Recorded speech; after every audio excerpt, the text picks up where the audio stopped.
오늘은 사무엘상 17장 41절부터 49절의 말씀입니다.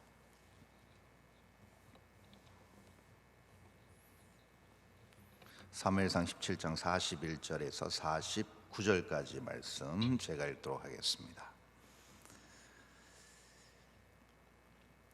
블레셋 사람이 방패든 사람을 앞세우고 다윗에게로 점점 가까이 나아가니라. 그 블레셋 사람이 둘러보다가 다윗을 보고 업신여기니 이는 그가 젊고 붉고 용모가 아름다움이라. 블레셋 사람이 다윗에게 이르되 네가 나를 개로 여기고 막대기를 가지고 내게 나아왔느냐 하고 그의 신들의 이름으로 다윗을 저주하고, 그 블레셋 사람이 또 다윗에게 이르되 내게로 오라. 내가 네 살을 공중의 새들과 들짐승에게 주리라 하는지라. 다윗이 블레셋 사람에게 이르되 너는 칼과 창과 단창으로 내게 나아오거니와 나는 만군의 여호와의 이름 곧 네가 모욕하는 이스라엘 군대의 하나님의 이름으로 내게 나아가노라. 오늘 여호와께서 너를 내 손에 넘기시리니 내가 너를 쳐서 내 목을 베고 블레셋 군대의 시체를 오늘 공중의 새와 땅의 들짐승에게 주어 온 땅으로 이스라엘에 하나님이 계신 줄 알게 하겠고, 또 여호와의 구원하심이 칼과 창이 있지 아니함을 이 무리에게 알게 하리라. 전쟁은 여호와께 속한 것인즉 그가 너희를 우리 손에 넘기시리라. 블레셋 사람이 일어나 다윗에게로 마주 가까이 올 때에 다윗이 블레셋 사람을 향하여 빨리 달리며 손을 주머니에 넣어 돌을 가지고 물매로 던져 블레셋 사람의 이마를 치매 돌이 그의 이마에 박히니 땅에 엎드러지니라. 아멘. 오늘의 본문의 말씀은 너무나도 유명한 말씀입니다. 심지어 교회를 다니지 않고 성경을 잘 모르는 불신자들도 다 아는 내용입니다.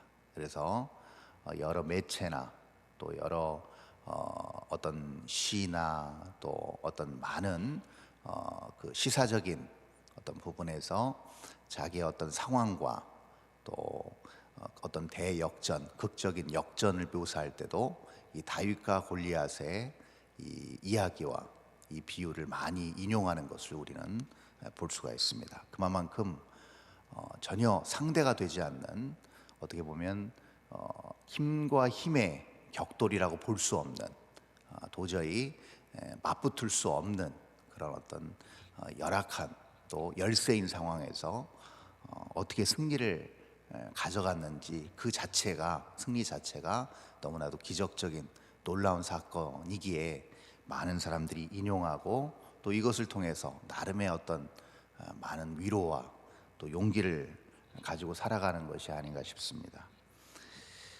이 지금 다윗과 골리앗의 이 유명한 싸움은요, 성경적인 관점에서 보면 이렇습니다. 이것은 단순히 그냥 다윗이라는 작은 소년 하나가 블레셋의 무장이죠. 그리고 용장이었던 골리앗을 단 한 번의 일격에 무너뜨린, 그리고 그것을 통해서 하나님의 큰 역사를 이루고 하나님께서 그때부터 다윗을 들어 사용하신 그런 간단한 내용같이 보이지만, 사실은 이 내면에 숨겨져 있는 깊은 영적인, 보이지 않는 어떤 숨겨진 격돌, 또 어떤 대립, 이런 것들이 숨겨져 있습니다. 이것은 비단 그 옛날에 블레셋 사람과 그리고 다윗의 싸움의 차원을 넘어 오늘 이 시대를 살아가는 우리에게도 중요한 어떤 영적인 교훈을 주고 있는데, 그것은 무엇이냐면 보이는 인본주의, 즉 다시 말해서 보여지는 물리적 힘, 사람의 능력 때 보여지지 않는 하나님 나라의 능력의 싸움이라고 할 수 있습니다. 그래서 이것이 우리의 삶 곳곳에 사실은 매 순간마다 우리가 맞닥뜨릴 수밖에 없는 분쟁의 현장입니다. 그리고 팽팽한 긴장의 현장이라고 할 수 있습니다. 우리가 인식하든 인식하지 못하든 적어도 우리의 삶 모든 영역에서 나타나는 모든 상황 속에서 그 내면에 숨겨져 있는 영적인 대립과 갈등이라고 할 수가 있습니다. 그 부분에 있어서 매우 중요한 본문이고 중요한 교훈을 우리가 이 본문을 통해서 알 수 있는 것이죠. 41절에 보니까 이렇게 나타나 있습니다. 블레셋 사람이 방패든 사람을 앞세우고 다윗에게로 점점 가까이 나아가니라. 이렇게 나타나 있습니다.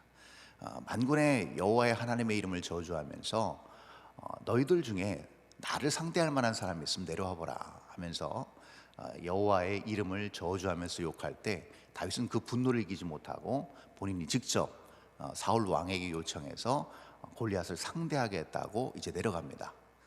그렇게 상대하겠다고 막대기 하나와 물맷돌 5개 들고 내려갔을 때 블레셋 사람인 이 골리앗의 반응이 이랬다는 것이죠. 방패든 사람이 앞에 있었습니다. 그의 부관이었는지 또 골리앗 그 장군을 보좌하는 사람이었는지 모르겠지만 방패든 사람이 먼저 앞으로 진행을 합니다. 왜 그러냐면 결투를 하기에 앞서서 상대가 어느 정도 지금 무장을 하고 있고 어느 정도의 지금 체구를 가지고 있고 내가 상대할 만한 상대인가 아닌가를 먼저 경계하면서 가까이 다가가고 먼저 파악하는 작업을 하고 있는 것을 볼 수가 있습니다. 그래서 방패를 높이 치켜 세우고 활을 쏠 수도 있는 것이고 또 좀 가까이 근접했을 때 신변의 위협을 느낄 수 있기 때문에 방패를 앞에 두고 서서히 진입하는 골리앗의 모습을 볼 수가 있습니다. 여러분, 이것을 통해서 알 수 있는 게 무엇이냐면 인간적인 힘에 의지하고 보여지는 힘에 의지하는 모든 어떤 물리적인 힘에 근거한 사람들의 전형적인 반응이라고 할 수 있습니다. 자기의 어떤 안위와 또 자기의 어떤 목숨, 생명을 유지시키기 위해서 전전긍긍하는 모습을 볼 수가 있습니다. 그래서 어떻게든 자기의 능력으로 자기가 세운 어떤 영역으로 그것을 보호하고 유지해 보려고 하는 마음들이 여기서 나타날 수 있는 것이죠. 그래서 물리적인 그 어떤 물리적인 힘을 막아낼 수 있는 방패를 앞에 세우고 나아가는 것을 볼 수가 있습니다. 42절에 보니까 이어서 이렇게 나타나 있죠. 그 블레셋 사람이 둘러보다가 다윗을 보고 업신여기니 이는 그가 젊고 붉고 용모가 아름다움이라, 이렇게 표현되어 있습니다. 너무나도 당황했을 것입니다. 그렇죠? 지금 나라 대 나라의 싸움이고 나라의 존폐 위기가 걸린 너무 중대한 싸움에서 소년 하나가 와 있는 겁니다. 딱 봐도 이건 20대 청년도 아닙니다. 아주 젊고 아주 어리고 용모가 붉은, 그러니까 이 나이가 이렇게 어린 아이들 보면 이렇게 머리서 이렇게 뛰어다니고 이렇게 하다 보면 얼굴이 이렇게 붉어지지 않습니까? 그런 애띤 모습을 골리앗이 본 것이죠. 너무나도 당황스러웠다는 것이죠. 골리앗의 입장에서는. 자, 인간적인 어떤 인본주의적 물리적 힘을 믿고 그 힘으로 모든 것을 제압하려고 하는 사람에게 있어서 상대는 너무나도 초라하고 보잘것없는 상대였을 것입니다. 이거는 싸움의 가치조차도 도저히 어디서 찾아볼 수 없는 그러한 너무나도 월등한 너무나도 우위에 있는 그러한 싸움이라고 골리앗은 판단했을 것입니다. 그랬을 때 이 블레셋 사람 골리앗이 이렇게 43절에서 얘기합니다. 블레셋 사람이 다윗에게 이르되 네가 나를 개로 여기고 막대기를 가지고 내게 나왔느냐 하고 그의 신들의 이름으로 다윗을 저주하고, 이렇게 표현하고 있습니다. 이제는 너무나도 그 작은 소년을 상대해야 되는 이 골리앗이 이 마음의 심경을 표현하고 있습니다. 무기를 들지 않았다는 것을 보게 된 것이죠. 칼이나 창이나 활을 들고 오지 않고 막대기 하나를 들고 왔습니다. 그리고 뭔가 이렇게 호주머니 안에는 돌이 있었던 것은 보지 못했겠죠. 그냥 단순히 그냥 막대기 하나 들고 온 것을 보았을 것입니다. 그런데 누가 봐도 딱 목동의 차림에 막대기를 들고 오니까 이것은 누가 봐도 양을 잡아먹으려고 위협하는 늑대나 맹수를 쫓기 위해서 온 것처럼 그렇게 보였을 것입니다. 실제로 다윗의 모습은 그랬습니다. 왜요? 다윗의 일이 그러했기 때문입니다. 다윗의 직업이 그러했기 때문에 그의 행세는, 그의 가지고 있는 모든 어떤 기구나 옷차림은 전형적인 그러한 모습이었을 것입니다. 그러니까 골리앗이 이렇게 나를 개로 여기냐, 나를 짐승의 하나쯤으로 여겼느냐라고 얘기하는 것도 전혀 무리가 아니었던 것이죠. 근데 여러분, 다윗이 몽둥이를 들고 나왔다는 것은 뭘 의미할까요? 다윗이 두려워하지 않아서 그랬겠습니까? 누구보다도 지금 전장의 상황을 잘 아는 다윗입니다. 다윗이 아무리 연소하고 어리다 한들 그 전장의 분위기를 모를 리가 없고요. 처음 나가는 전쟁입니다. 누구보다도 두려워했을 마음이 큽니다. 그럼에도 불구하고 그가 막대기 하나를 가지고 나갔다는 이유는 뭘까요? 그것은 36절에도 나타나 있습니다. 사울에게 한 고백인데요, 36절에 이렇게 나타나 있습니다. 주의 종이 사자와 곰도 쳤은즉 살아계시는 하나님의 군대를 모욕한 이 할례 받지 않은 블레셋 사람이리까 그가 그 짐승의 하나와 같이 되리이다, 이런 표현을 합니다. 그러니까 이 막대기를 가지고 간 이유가 단 하나입니다. 그것은 무슨 얘기냐면 하나님을 모욕한 이 골리앗이 반드시 내가 내 양을 지키기 위해서 내가 죽였던 그 맹수들과 다를 바 없이 무너질 수밖에 없고 죽을 수밖에 없다는 믿음과 확신이 굳건했다는 겁니다. 그것을 다윗이 알았다는 것이죠. 그리고 그 마음과 그 믿음으로 이 전투에 임하는 다윗의 비범함을 우리가 볼 수가 있습니다. 그러니까 당연히 이 막대기 하나로 충분히 제압할 수 있다고 여긴 것이죠. 이것이 보이지 않는 하나님 나라에 속한 하나님의 능력을 힘입어 살아가는 사람들의 전형적인 삶의 방식입니다. 보여지는 무기에 있지 않다는 겁니다. 보여지는 물리적 힘에 있지 않다는 것이고, 보여지는 어떤 사람들이 추구하는 어떤 지식이 있지 않다는 것을 지금 다윗은 명명백백히 보여주고 있는 겁니다. 이 막대기 하나 들고 가는 모습으로요. 그러니까 동일한 원리를 적용하는 겁니다. 하나님의 나라와 하나님의 뜻과 하나님의 의와 하나님의 일하시는 방식이 무엇인가 하면 단 하나님, 하나님이 일하시기 때문에 그 도구나 인간에게 보여지는 어떤 겉모습은 동일할 수 있습니다. 똑같이 작은 모습일 수 있고요, 똑같이 평범한 모습일 수 있습니다.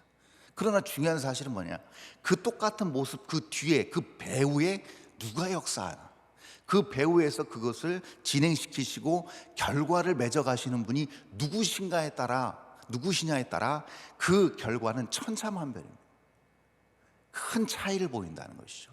우리의 삶이 평범한 모습일 수 있습니다. 우리가 직업을 가지고 우리의 어떤 일상의 삶을 살아갈 때 우리의 모습도 다윗과 같이 그냥 목동처럼 평범한 모습일 수 있습니다.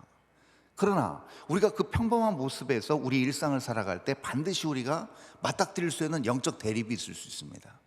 하나님 나라의 가치와 그렇지 않은 보여지는 인본주의적 가치의 어떤 갈림길에 섰을 때가 있고, 그것이 충돌할 때가 있습니다.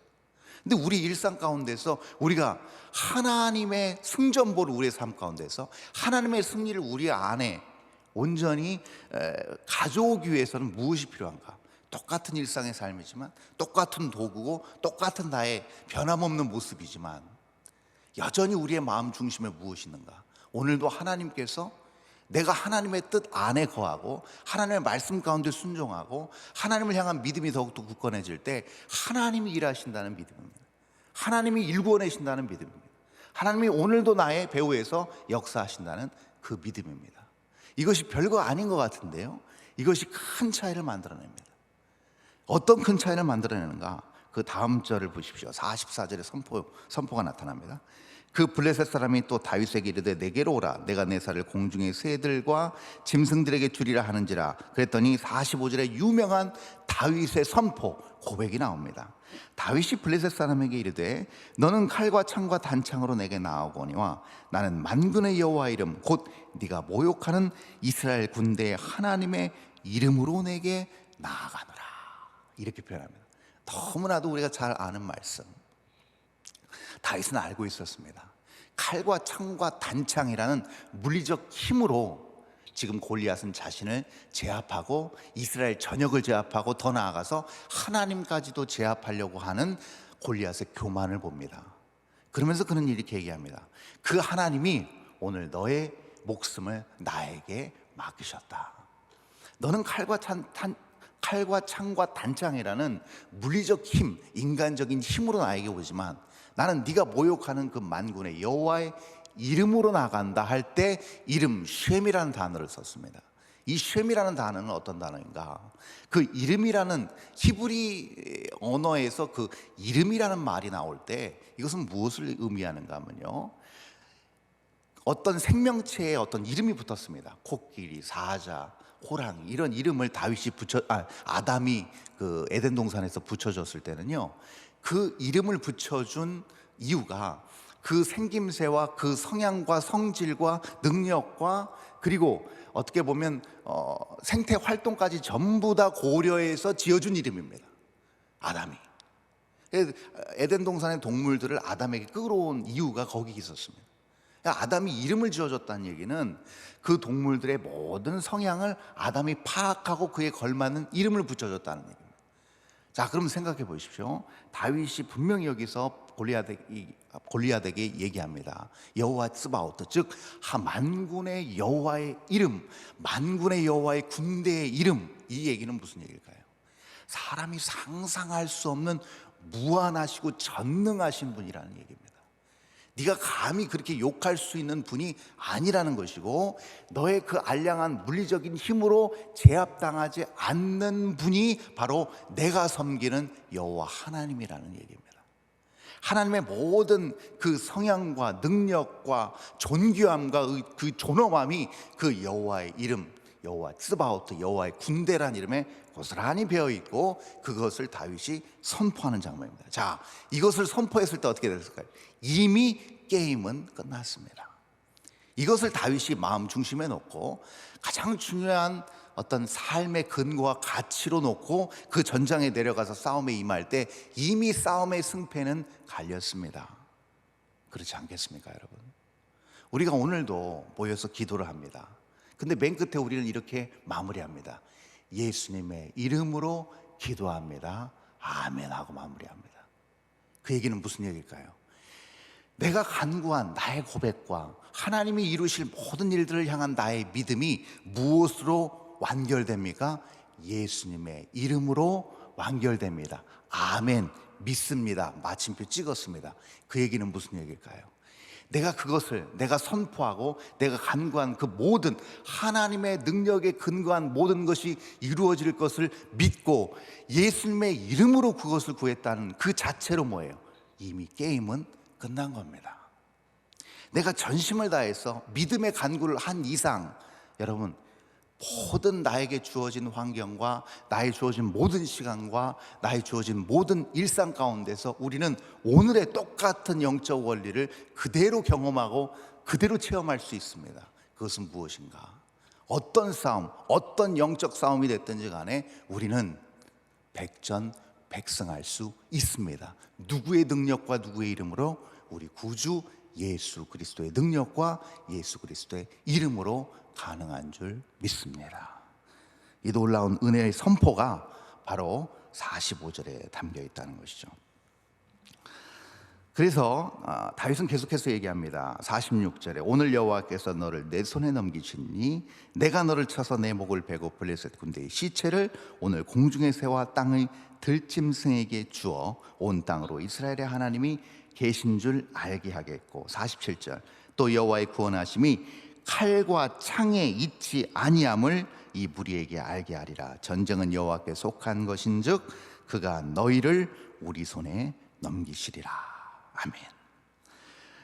47절에서 여호와의 구원하심이 칼과 창에 있지 않다라는 표현을 다윗이 씁니다. 여기서 우리는 중요한 원리를 하나 발견하는데, 하나님의 역사하심, 하나님의 이루시는 놀라운 일의 어떤 완성도를 우리는 볼 수가 있고 그 과정을 볼 수가 있습니다. 하나님이 일하시는 또 방법도 우리가 볼 수가 있습니다. 이 47절에서 우리는 무엇을 발견하는가? 십자가를 발견합니다. 이 뒤에 숨겨져 있는 비밀, 십자가의 비밀을 우리는 이 47절에서 알 수가 있는 것이죠. 예수님께서 이 땅에 오셔서 사람들, 죄인들을 구원하셨습니다. 당신의 백성들을 구원하셨습니다. 근데 그 구원의 놀라운 힘과 능력이 어디서 나왔는가? 칼과 창에 있지 않았습니다. 단창에 있지 않았습니다. 인간적 지혜에 있지 않았습니다. 인간적 명예나 권력과 힘에 있지 않았습니다. 하나님의 능력은 어디에 있었는가? 그 칼과 단창에 있지 않고 하나님의 놀라운 자비와 긍휼과 사람이 상상도 할 수 없는, 감히 꿈에서조차 상상할 수 없는 하나님의 오묘하신 놀라운 지혜 속에 있었습니다. 그것이 하나님의 놀라운 자비와 사랑이었고 인간이 가늠할 수 없는 놀라운 계획하심과 섭리의 역사였습니다. 그것으로만 어떻게 됩니까? 모든 인간의 능력과 인간의 모든 힘과 인간의 그 알량한 모든 것들이 다 한꺼번에 무너져 내리고 하나님의 거룩한 의와 뜻과 공의만이 섰음을 우리는 십자가를 통해서 볼 수 있습니다. 이러한 놀라운 능력을 오늘 우리가 받았고 그 능력으로 살아가고 있다는 사실을 꼭 믿으시기 바랍니다. 49절 마지막에 이렇게 나타나 있습니다. 손을 주머니에 넣어 돌을 가지고 물매로 던져 블레셋 사람의 이마를 치매. 여러분 보십시오. 돌이 그의 이마에 박히니 땅에 엎드러지니라. 자 보십시오. 마지막 하반절입니다. 돌이 그의 이마에 박히니 땅에 엎드러지니라. 다윗이 돌을 던졌습니다. 분명하게 구분짓고 있습니다. 돌은 다윗이 던졌지만 그 이마에 박히게 하신 분 누굽니까? 우리 전지전능하신 하나님이신 줄 믿습니다. 이런 놀라운 능력, 이런 놀라운 믿음의 고백을 통한 하나님의 역사하심을 오늘 우리가 남은 우리의 인생 가운데 체험하시는 다윗과 같은 또 하나의 거룩한 하나님의 영광과 그 능력을 드러내는 아름다운 주의 사람으로 거룩한 하나님 나라의 백성으로 오롯이 서시는 귀한 저와 여러분 될 수 있기를 간절히 바랍니다. 기도하겠습니다. 존귀하신 하나님 은혜를 감사합니다. 유명한 싸움, 다윗과 골리앗의 싸움을 통해서 하나님의 능력, 하나님의 의, 하나님의 일하시는 방식을 배웠습니다. 우리의 일상 가운데서 우리가 겪는 많은 일들 가운데 하나님이 동일한 영적 원리를 우리 삶 가운데 적용하게 하시고 그것을 통해서 그 거구, 그 용장 골리앗이 단 한 번의 일격에 넘어진 것처럼 하나님 그런 놀라운 승리의 역사를 우리의 삶 곳곳에 온전히 허락하실 주님을 찬양합니다. 그 믿음과 확신 가지고 오늘도 기도하오니 전지전능하신 주의 이름으로 나아갈 때 주님 백전백승케 하여 주시옵소서.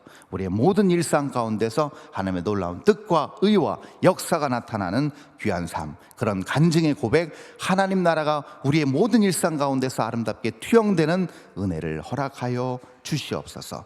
귀한 감사의 예물 드리는 원순복 권사님, 미덕기 장로님에게 은혜를 주시고 하나님께서 베풀어 주신 놀라운 자비와 긍휼의 사랑으로 오늘도 승리하는 삶을 살게 하여 주시옵소서. 감사드리며 거룩하신 예수 그리스도 이름으로 기도합니다. 아멘.